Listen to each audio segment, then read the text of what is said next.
Doctor Mohammad Yunus তিনি British সংবাদ মাধ্যম দ্য গার্ডিয়ানকে একটি সাক্ষাৎকার দিয়েছেন সোমবার 10ই মার্চ। সেই সাক্ষাৎকারে তিনি বাংলাদেশের যে বর্তমান পরিস্থিতি, আইনশৃঙ্খলার অবনতি, বাংলাদেশ যে একটা ধ্বংসস্তূপের দিকে এগিয়ে চলেছে, তার সমস্ত দায়ভার তিনি নিজের ঘাট থেকে সরিয়ে কৌশলে সমস্ত দায় শেখ হাসিনার ঘাড়ে চাপিয়ে দিয়েছেন। মানে তিনি তো খুব কৌশলী মানুষ, তিনি তো জানেন বোঝেন কৌশল কিভাবে করতে হয়। তিনি একাধিক বক্তব্য দিয়েছেন, যে বক্তব্যগুলো মানে আপনাকে স্তম্ভিত করবে, যে এই সরকার ডক্টর ইউনূসের নেতৃত্বে একটি ব্যর্থ, কোনো দিক দিয়ে তার কোনো সাফল্য নেই, আইন শৃঙ্খলা নিয়ন্ত্রণে নেই, দেশের কোনো দিক দিয়ে শান্তি শৃঙ্খলা কোনো কিচ্ছু নেই, অথচ তিনি সব দায় চাপিয়ে দিচ্ছেন কার উপরে? শেখ হাসিনার উপরে। তিনি দ্য গার্ডিয়ানকে বলছেন যে 15 বছর একটি দস্যু পরিবারের শাসন ছিল, মানে শেখ হাসিনার শাসনকে তিনি বলছেন একটি দস্যু পরিবারের শাসন ছিল, এবং বাংলাদেশের অবস্থা ছিল গাজার মতো, মানে গাজার মতো একবার ধ্বংসস্তূপে পরিণত হয়েছে বাংলাদেশে, এরকম একটা পরিস্থিতি ছিল। কিন্তু দ্য গার্ডিয়ান আবার প্রশ্ন তুলছে যে ইউনূস সাহেব, মানে ডক্টর ইউনূস বাংলাদেশে সম্মানিত হলেও প্রশ্নবিদ্ধ শাসন ক্ষমতা ও সংস্কারের গতি, তার যে শাসন আমল, সেই শাসন আমল কিন্তু প্রশ্নবিদ্ধ হচ্ছে, এবং তার সংস্কারের যে গতি, তা নিয়ে কিন্তু বাংলাদেশে মানুষের মনেই কিন্তু বিভিন্ন রকম প্রশ্ন উঠছে। একটু বিস্তারিত আসি। বাংলাদেশের অন্তর্বর্তীকালীন সরকারের প্রধান উপদেষ্টা হলেন নোবেলজয়ী ডক্টর মোহাম্মদ ইউনূস। তো তিনি ব্রিটিশ সংবাদ মাধ্যম দ্য গার্ডিয়ানে একটি সাক্ষাৎকার দিয়েছেন। তো সেই সাক্ষাৎকারে তিনি বলছেন যে আইন শৃঙ্খলা পরিস্থিতি যা কিছু অবনতি হয়েছে, যা কিছু খারাপ হয়েছে, বাংলাদেশের সমস্ত কিছুর দায়ভার হচ্ছে শেখ হাসিনার, এবং বাংলাদেশটাকে একটা আইন শৃঙ্খলার দিক থেকে ধ্বংসস্তূপের দিকে নিয়ে গিয়েছিল শেখ হাসিনা, সেই জায়গা থেকে তিনি এসে সব কিছু ঠিকঠাক করছেন। ডক্টর মোহাম্মদ ইউনূস যখন গত 8ই আগস্ট বাংলাদেশের দায়িত্ব নেন, সারা দেশের বাংলাদেশের মানুষ তাকে স্বাগত জানিয়েছিল। তখন একেবারে সারা বাংলাদেশ জুড়ে তিনি যেটা বলতে চাইছেন, একবারে মানে ধ্বংসযজ্ঞ। শেখ হাসিনা যে তার 15 বছর শাসন চালিয়েছেন, সেই শাসনের ফলেই বাংলাদেশ ধ্বংসযজ্ঞে পরিণত হয়েছে।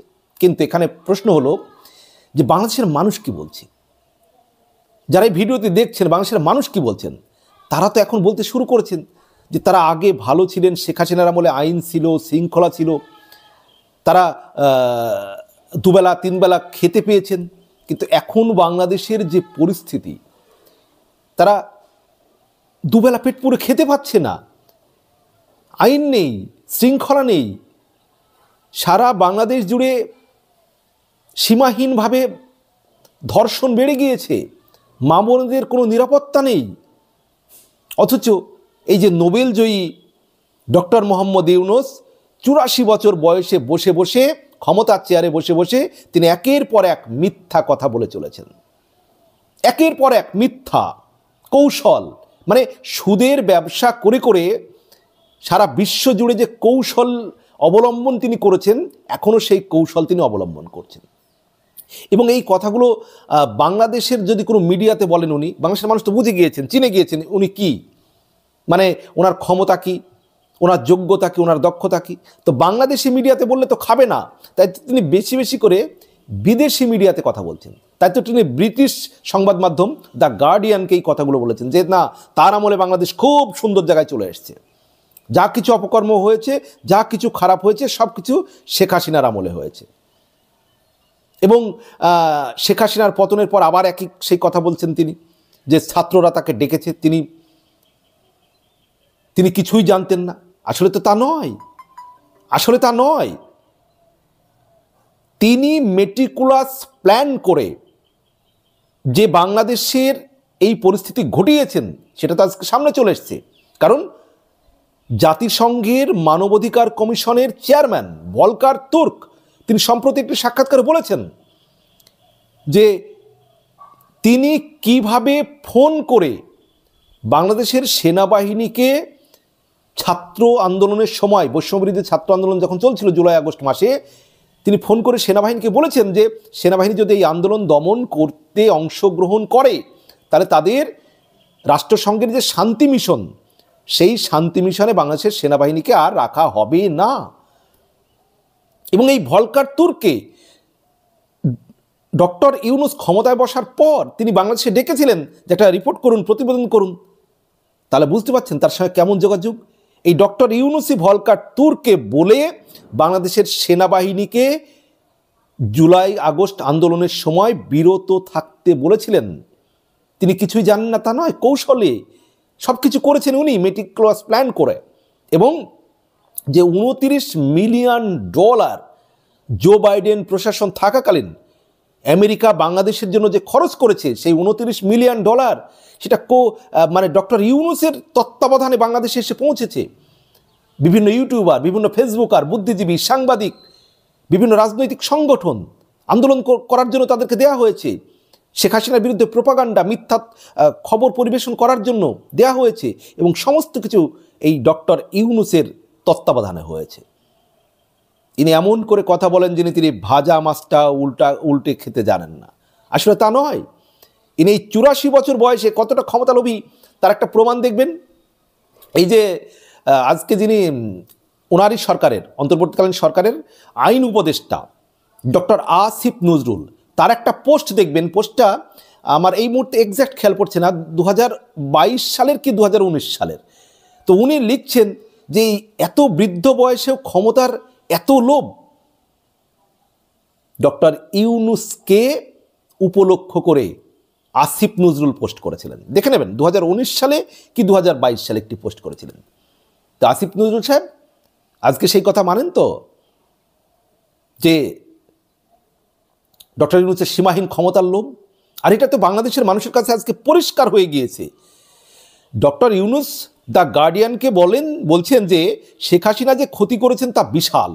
এটি একটি সম্পূর্ণ ধ্বংসপ্রাপ্ত দেশ ছিল, যেন আরেকটি গাঁজা।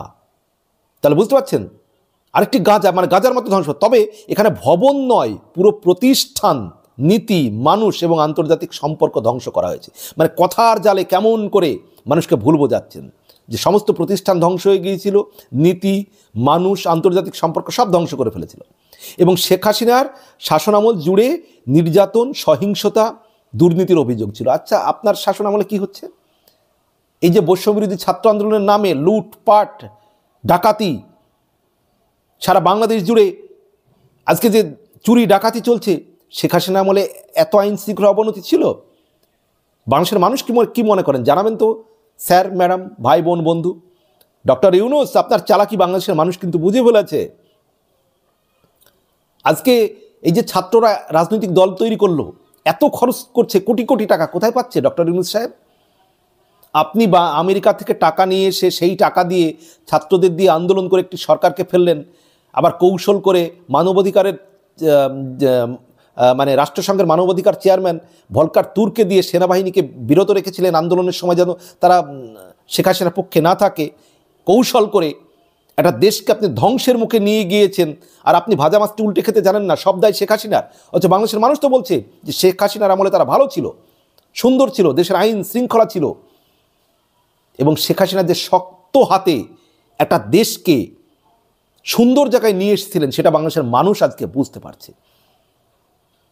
আর কি বলছেন তিনি? তো যে ডক্টর ইউনূস বলছেন যে 2025 সালের ডিসেম্বর থেকে 2026 মার্চের মধ্যে বাংলাদেশে দশকের মধ্যে প্রথম অবাধ ও সুষ্ঠু নির্বাচন করবে এবং তারপর ক্ষমতা হস্তান্তর করবে। কেউ বিশ্বাস করে আপনি যে অবাধ সুষ্ঠু নির্বাচন করবেন? আপনি ডেভিল হান্ট ধরার নামে বাংলাদেশ জুড়ে আওয়ামী লীগ বা যারা ডেভিল, যারা শয়তান, তাদেরকে যারা বাধা দিচ্ছে, চুরি ডাকাতি করতে যাচ্ছে, মানে তাদেরকে যারা আটকাতে যাচ্ছে, আপনি তাদেরকে ধরছেন। আপনি কোনো ক্ষেত্রে একটু নিরপেক্ষতা বজায় রাখতে পেরেছেন? আইনের ক্ষেত্রে, প্রশাসনের ক্ষেত্রে? আপনি ছাত্রদের দিয়ে দল তৈরি করাচ্ছেন, আর আপনি করবেন অবাধ সুষ্ঠু নির্বাচন। এটা কোন বাংলাদেশের কোনো মানুষ বিশ্বাস করে যাদের সামান্যতম রাজনৈতিক সেন্স আছে? মিথ্যা কথার ফুলঝুরি ছড়িয়ে যাচ্ছেন ক্ষমতার লোভে। সুদের ব্যবসা করে করে মানে শুধু লাভটা বোঝেন, ইন্টারেস্টটা বোঝেন। শব্দ শেখ হাসিনার, আপনার অযোগ্যতা, আপনার ব্যর্থতা। আপনি একজন অযোগ্য শাসক বাংলাদেশের, এটা আজকে দায়ভার স্বীকার করে পদত্যাগ করুন। আপনার স্বরাষ্ট্র উপদেষ্টা অযোগ্য, মানে কোনো যোগ্যতা নেই তার, স্বরাষ্ট্র উপদেষ্টার।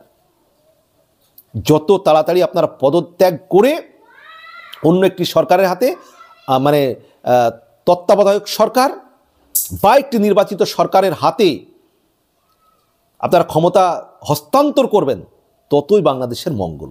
এবং আপনারা যেভাবে বেআইনিভাবে একটি রাষ্ট্রের ক্ষমতা দখল করেছেন অবৈধভাবে, আইন অনুযায়ী আপনাদেরকে তার শাস্তি পেতেই হবে। সম্মানিত দর্শক, এ বিষয়ে আপনাদের কি মতামত রয়েছে অবশ্যই জানাবেন। ভালো থাকবেন, সুস্থ থাকবেন, সবার জন্য শুভকামনা।